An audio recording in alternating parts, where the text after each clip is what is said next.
Have you ever looked at a finished piece of art and thought, there's no way I could do that without making a mistake?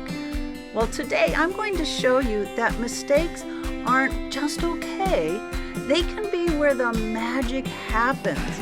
We're drawing and painting this painted lady with her wild purple hair and vibrant green background.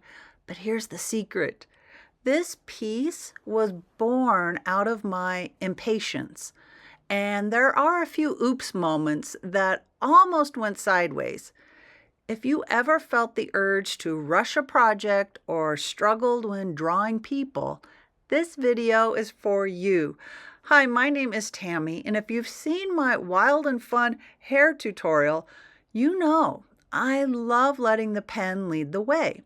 Today, we're taking the simple paper doll Doodle and turning it into a full watercolor piece.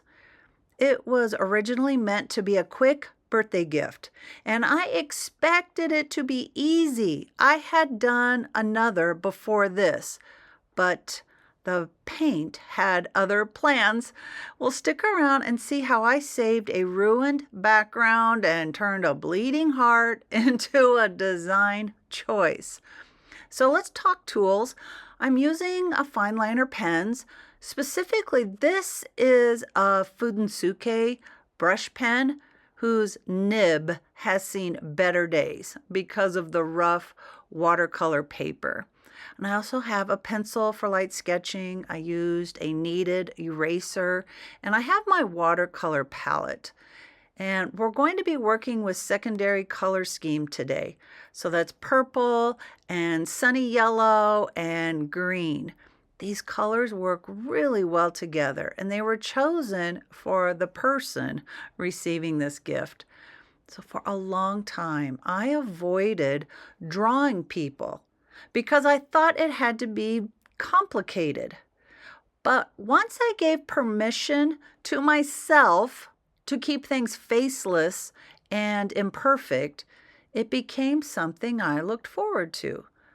By keeping the face simple, okay, there's just going to be 2 eye crescents and there's a flick of lashes. We remove the stress of a portraiture. It allows you and the viewer to project any mood you want on this piece. So start with a simple U-shaped head and a V neckline for her shirt. Don't worry about anatomy, right? And her arms are meeting in the center because she's holding something close to her heart. Literally, we're drawing a rounded heart right in her hands. And I'm not using a reference here. If your lines aren't perfectly straight, just keep going. These doodles are incredibly forgiving.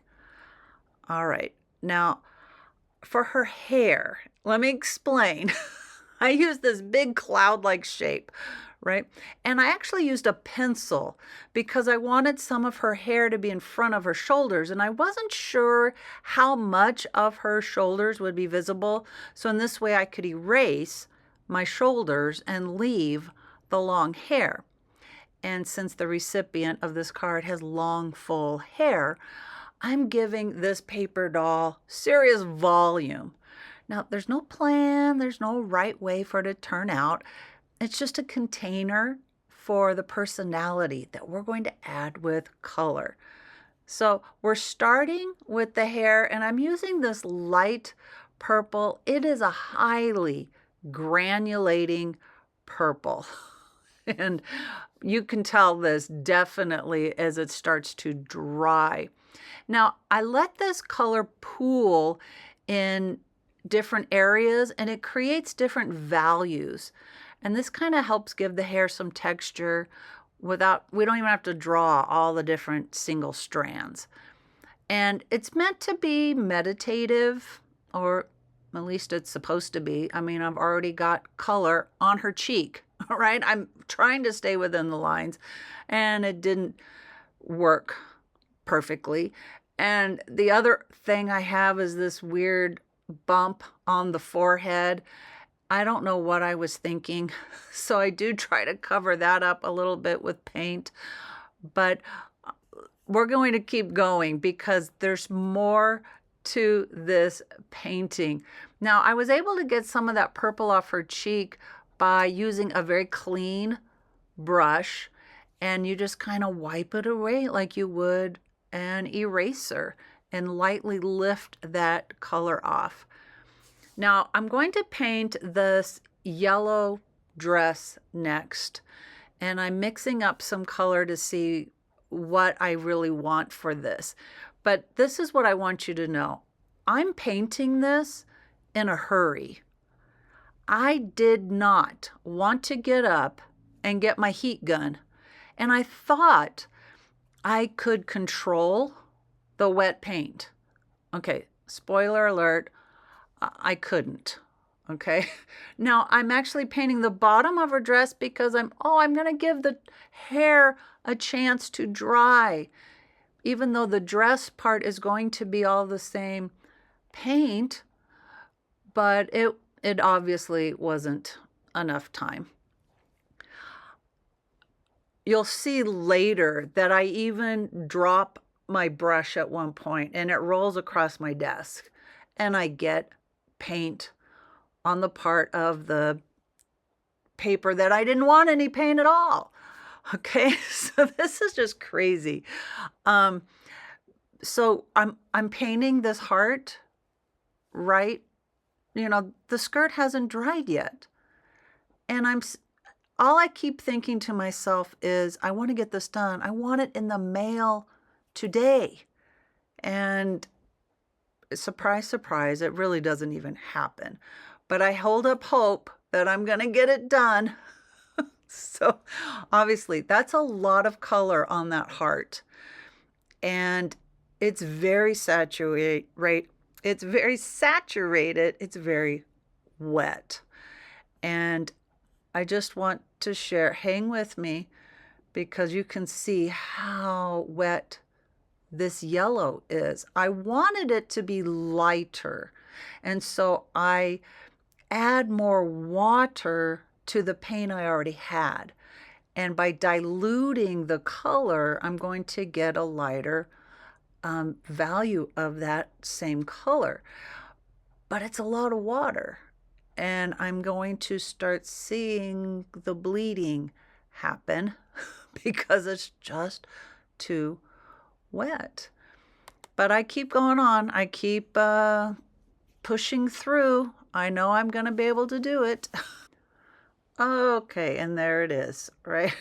Immediately too much water, which is kind of interesting. I'm trying to treat this paper doll as a coloring book, and I don't want color to cross the lines. I want to color within the lines. That was my whole intention. And yet sometimes you want colors to bleed into each other. And it's a beautiful technique. It's a gorgeous way to do watercolor. But I was so impatient that I just went with it and said, nope, it's going to be fine. I'm going to keep moving on. So I decided to move into painting her face. And I've mixed several colors for this. I'll put them in the description, what paints I've actually used in making this. I try to make a little bit of shadow by adding more saturated color on just under her chin or just under her bang hairline. But the face is pretty wet, and so it just diffuses the paint. It wasn't like I added a second layer. And there's my second color bleed of the red right into the yellow. And I decided, well, if I'm going to work in a small area, let's go with a small brush. And what do you know? There's already paint on this brush. It was not properly cleaned. Okay, I can fix this. I've done this before. Add a little water, clean brush, lift this paint off. And that's so helpful. I want you to remember that tip. But then again, that wet brush touched the heart and now it's bleeding onto the other side of her arm. But I did make a better choice, right? I'm using a smaller brush in those smaller areas. But all of it could have been avoided if I had stopped and gotten a hair dryer or gotten a heating gun.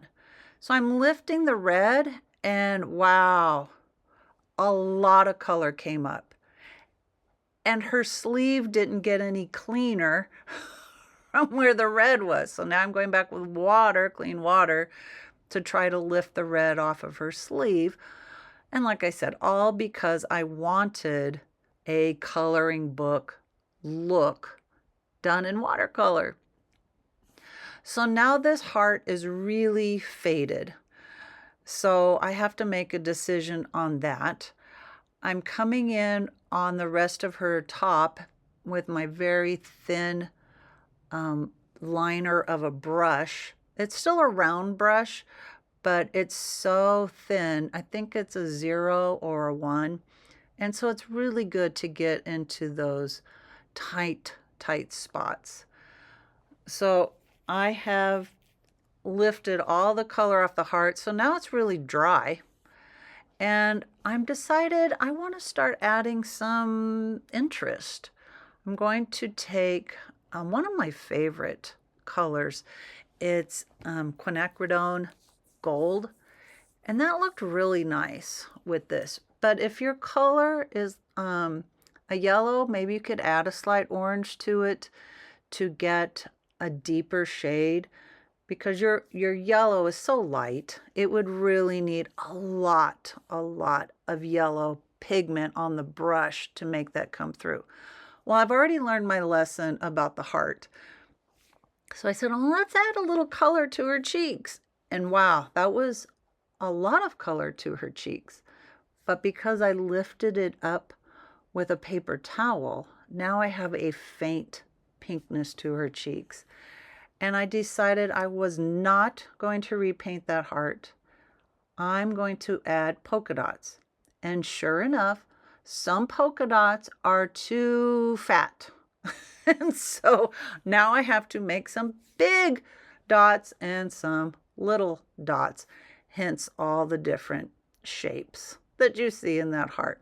And I didn't love it, so I tapped it away, and now I'm left with a very faint polka dot, and I'm happier with that. So now I'm going to work out the green background. And the green is going to be in the space where the girl is. It's going to be her backdrop. And I like that the girl is standing to the front of the backdrop. That's why I have her skirt coming down to the bottom of the card.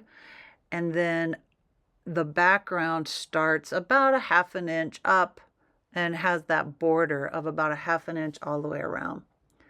Many times when I doodle, I might go over a line and over a line, but this one I really wanted to concentrate on the painting and not the doodling. So I did not do that with this border for this painted lady. Now, this brush holds a lot of water. This is a Raphael. It's very thirsty, so it holds a lot of water. And so I was able to paint quite a bit of this with just one application of the paint and water to this. But you'll start to see as it thins out, as you're using up the rest of the watercolor in your brush, well, now it's going on a bit more dry. When artists talk about having a dry brush, that means it's not as much water, but more pigment. And so it dries very quickly. And you'll see, now the background, I'm okay with, look, I've already got it on her skirt, darn it. There's highlights and lowlights in this background. And I'm okay with that, but sometimes you just don't want it to be streaky. And not that I was looking for the perfect, velvety, complete, same color all the way through. I just didn't want me to have it look like layer upon layer of color. And that's a whole other watercolor technique. But I'm doing my best, and yes, there's some these curvy spaces. This paintbrush has such a great fine point to it. It can get into those crevices, but you've got to be slow and careful. And I'm not being slow and careful. I'm doing this very quickly. And I think partly is because I know that the water in the paint is drying out and I'm trying to get as much out of it as I can, and partly because I want to be done with this and get it in the mail. And that's leading up to all the frustration. This has not been a great, enjoyable process for me. So see how that dark corner of this piece, and here I'm getting green into her hair because I'm not taking my time. And I kick myself over and over again for the feelings I'm having while I'm painting this. And I want you to be aware too of what you're going through while you're working on a project. Now, like I said, this was meant to be a gift. That's how it started. And I thought it would be quick and easy, and I would have this really cool project to show you. Look how quick and easy. And instead, I am bringing you what art can feel like and what art can look like. And it might feel like completely ugly, just not your best. And I want you to know that that's okay too.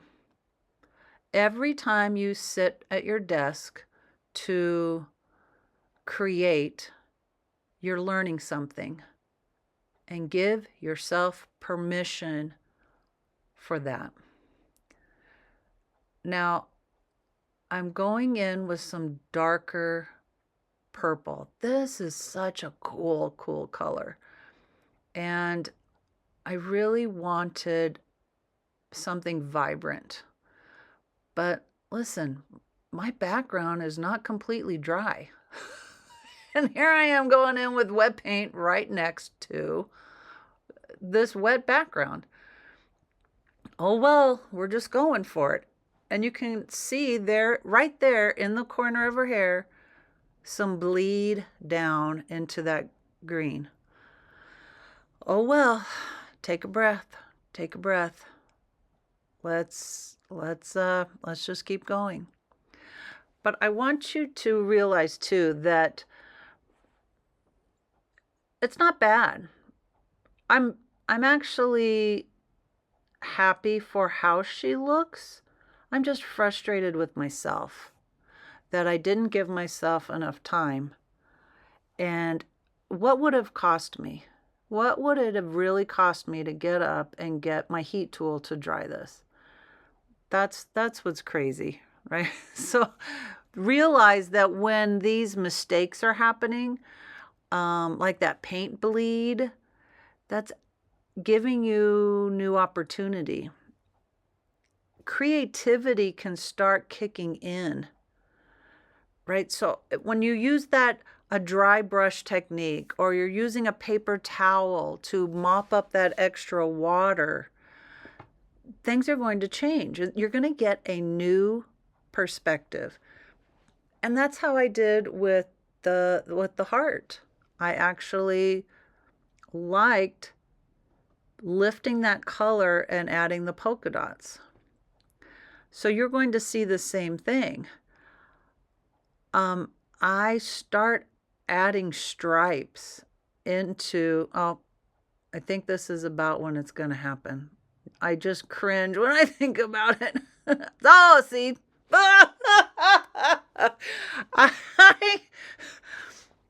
I've got green on the outside of my outline, and then I just rolled my brush right onto the white. But with experience, you'll know how to fix these oops. It wasn't a lot of paint, but a clean brush and some water, and you kind of just scrub at it lightly and lift, you should be able to get quite a bit of that color up. So where I go with the background, where did the stripes come from? See the different colors of the green?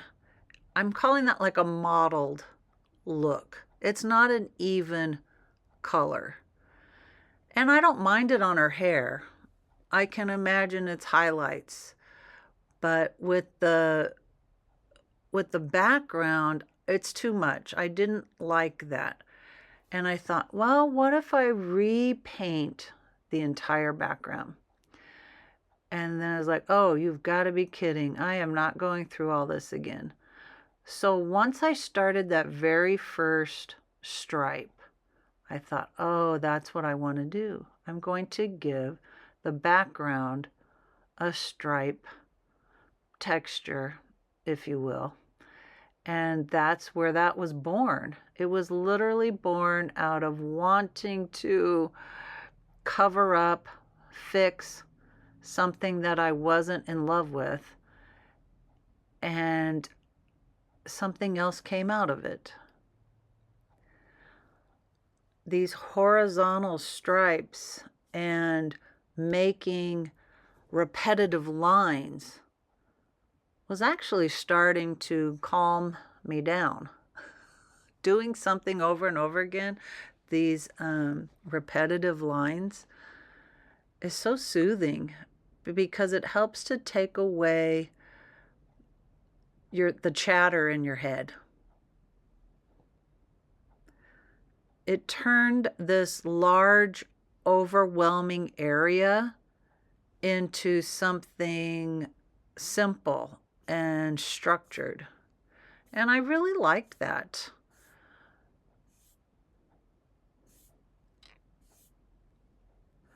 As I'm finishing up this painting, I mean, truthfully, even the stripes are not perfect, but that's okay. It's more than okay. You have created something with your own hands. You know, I teach with Skillshare, and their new motto is about human made. This is so human made. It is literally warts and all, mistakes and all. This is human made, and hence it's an incredible gift of your time, of your talents for someone. And I want you to see, when you have a project, realize every painting has a story. This one story was one of impatience and frustrations, and yet it became something unique and loved. And I wanted to share this because even ugly art has a place in the learning process. Creativity doesn't always have to be productive or perfect to be meaningful. What I love most is the human touch that this piece has. It was started with intention and love as a gift. The color choices, the type of hair, and the heart were all part of the plan, but the mistakes that rushing caused gave it another look. Something I couldn't have planned, except now I have that idea in my toolbox of ideas I can use in the future. Try doodling with paint. Polka dots and stripes and layers of color not only add texture but personality. Part of your personality come through as you make art. Even if it's only for yourself, it will be as a souvenir of a moment you spent with your art supplies. Collect souvenirs. I want to thank you for spending your time with me. I hope you feel encouraged to pick up your brush, even if you're worried about making a mess. If you enjoyed this journey from doodle to painted lady, please give this video a like and follow the channel for more playful art. Leave a comment. I read them all. And now go and make something. Making matters. Have a great day.